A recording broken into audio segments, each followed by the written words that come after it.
Assalamualaikum warahmatullahi wabarakatuh. Shalom, salam sejahtera bagi kita semua. Om Swastiastu, Namo Buddhaya, dan salam kebajikan. Sebelumnya, perkenalkan saya Meza Ramlia, serta kelompok saya Agnes Pradipta dan Fasha Laita Putri dari jurusan Digital Marketing Telkom University. Ini mewawancarai untuk tugas besar manajemen produk, yaitu tentang mengembangkan dan meluncurkan produk pada UMKM. Sebelumnya, boleh saya tanya dulu dengan Bapak siapa dan berperan sebagai apa dalam UMKM Gresa Wedding? Saya Bernardus Wisnu, saya di sini selaku direktur dari Gresa Wedding. Oke, baik. Selanjutnya saya akan mewawancarai dengan pertanyaan yang pertama, yaitu Gresa Wedding ini sudah berdiri dari kapan dan alasannya terbentuknya Gresa Wedding ini itu apa sih, Kak? Kalau berdiri mulai berusaha itu sekitar 2021. Sekitar 2021, lupa saya tepatnya kapan, cuman untuk legalitas badan usahanya itu sekitar mungkin awal Februari. Pertanyaan yang kedua ada, bagaimana cara marketingnya, pemasarannya sesuai dengan budget ya? Kalau pemasaran sejauh ini yang kita lakukan adalah melakukan ads secara online ya, karena memang kita target market kita adalah target market bukan WNI, jadi bukan market lokal. Jadi target market utama kita adalah Australia, maka kita lakukan untuk pemasaran online. Pertanyaan selanjutnya dibacakan oleh Agnes Pradipta.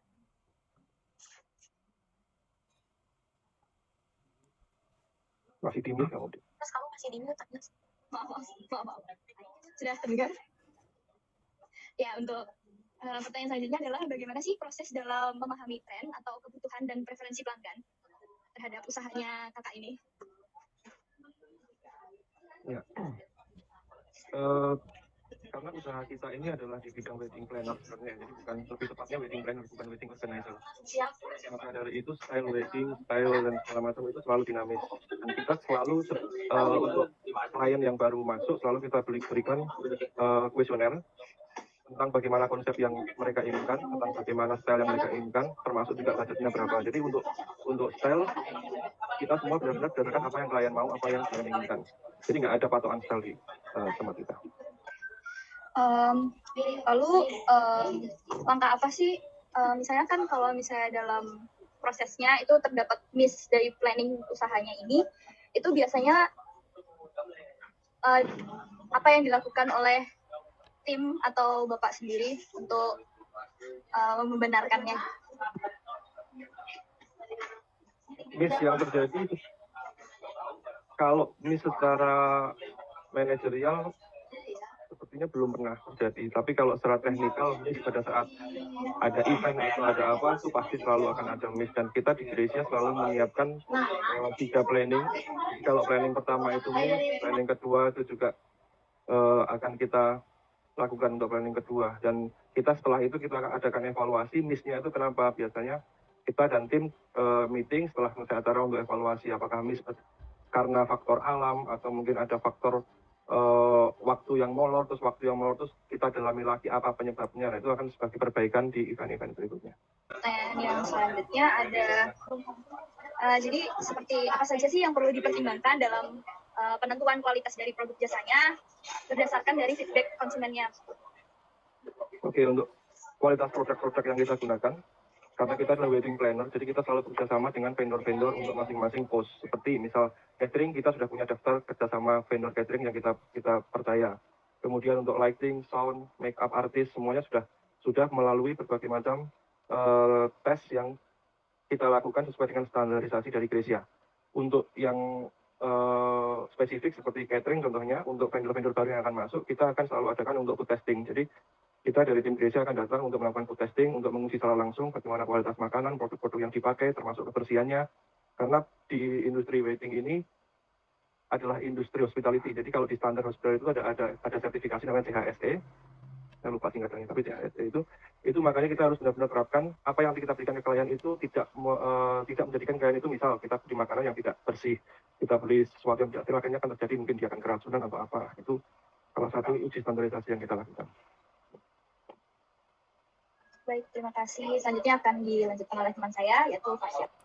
Oke, Kak, izin melanjutkan pertanyaan dari teman-teman saya tadi. Bagaimana cara usaha Anda melakukan riset pasar untuk dapat memenuhi kebutuhan dan keinginan konsumen? Riset pasar, sejauh ini yang kita lakukan adalah melakukan competitor analysis.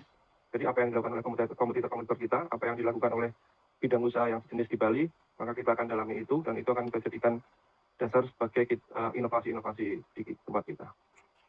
Baik, pertanyaan selanjutnya. Bagaimana cara meyakinkan target pasar, yaitu konsumen, agar memilih jasa Anda sebagai jasa wedding yang tepat?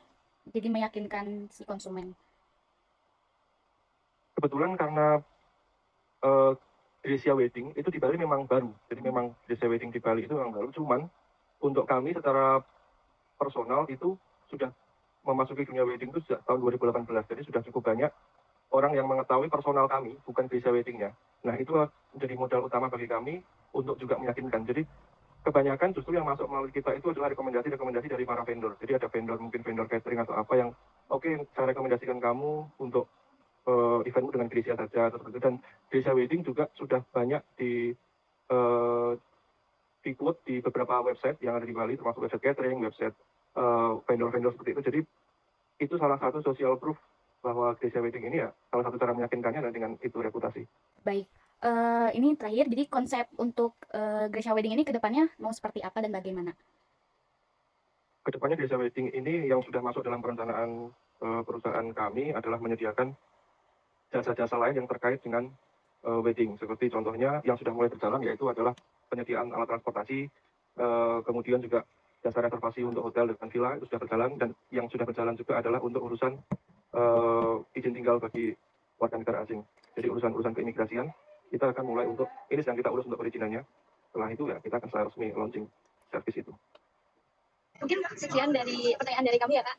Terima kasih banyak untuk waktunya dan juga kesempatan atas wawancara dan sharing ini juga. Semoga usahanya dapat selalu berjalan dengan lancar dan juga tugas kami juga.